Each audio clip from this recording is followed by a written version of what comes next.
चलिए सीधा रुख करेंगे बीजेपी की प्रेस कॉन्फ्रेंस का। गौरव भाटिया क्या कुछ कह रहे हैं, सुनाते हैं आपको। और ये जानकारी सब तक पहुंचे। 22 अप्रैल को आतंकवादी हमला होता है, पूरा देश एकजुट हो जाता है। 23 तारीख को रॉबर्ट वाड्रा कहते हैं कि ये आतंकवादी हमला इसलिए हुआ क्योंकि जो हिंदुत्व शक्तियां हैं वो मजबूत हैं और जो भारत के मुसलमान हैं वो डरा हुआ महसूस कर रहे हैं, पाकिस्तान को क्लीन चिट देते हैं। राहुल गांधी, खड़गे जी चुप रहते हैं। 30 अप्रैल को मैंने दिखाया, प्रधानमंत्री जी के लिए ऐसा गैर मर्यादित ट्वीट आता है, सर तन से जुदा। 5 मई को, तारीखों पे ध्यान दीजिएगा, हर 2-3-4 दिन बाद राहुल गांधी जी किसी लीडर को इशारा करते हैं कांग्रेस पार्टी के कि ऐसा वक्तव्य देना है। अजय राय राफेल का मजाक उड़ाते हैं। और बहुत ही अहम बात है, 7 तारीख को जब हमारी वीर वायु सेना आतंकवादियों के ठिकाने नष्ट कर रही थी, कांग्रेस पार्टी का जो कर्नाटका इकाई है ये कहता है the most powerful weapon of Mankind is peace. विश्व में शांति होनी चाहिए। ये तब जब हम पाकिस्तान पर हमला कर रहे हैं, कोई खंडन, कोई माफी, कोई कार्रवाई कुछ नहीं की गई।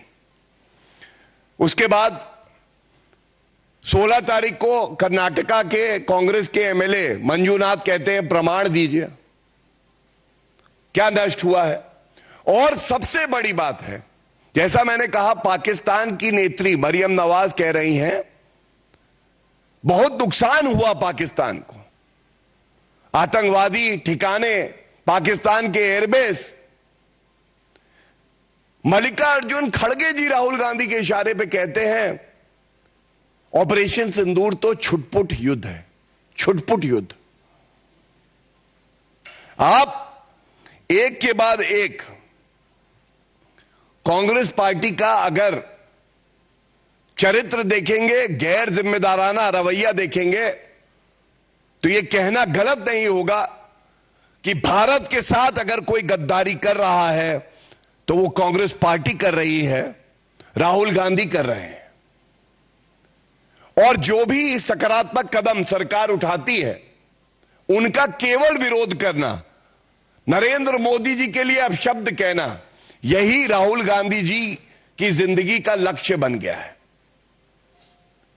ऑल पार्टी डेलीगेशन भेजा जाता है, उसमें भी खड़गे जी कांग्रेस पार्टी नुक्ताचीनी कर रहे हैं। क्या यह एकजुटता की सर्वश्रेष्ठ मिसाल नहीं है कि ऑल पार्टी डेलीगेशन विभिन्न देशों में जाकर पाकिस्तान का घिनौना चेहरा पूरे विश्व के सामने रख रहा है? इस पे कौन सी राजनीति की आवश्यकता है? जिनका तजुर्बा है, जो लोग अपनी वाणी, अपने शब्दों, अपने तर्कों के लिए जानने जाते हैं, अगर भारत की सरकार ने ऐसे हमारे नेताओं को यह जिम्मेदारी दी तो ये तो गर्व की बात है, लेकिन इस पे भी राजनीति करी। तो मैं अगर इस प्रेस वार्ता का सारांश रख सकूं तो इतना ही कहूंगा, नरेंद्र मोदी जी के नेतृत्व में भारत आगे बढ़ता रहेगा। हमारी देश की सेना सबसे वीर है, वो आतंकिस्तान को सबक सिखाती रहेगी, चाहे कांग्रेस पार्टी के कुछ नेता राहुल गांधी जैसे पूर्ण प्रयास करें कि हमारी सेना का मनोबल तोड़ेंगे। यह कभी संभव नहीं होगा। बहुत बहुत धन्यवाद। अब हम लोग क्वेश्चंस लेंगे। Mohit times no. Rahul Gandhi has just tweeted and he has said that why India has been hyphenated with Pakistan, why did a single country back us in condemning Pakistan?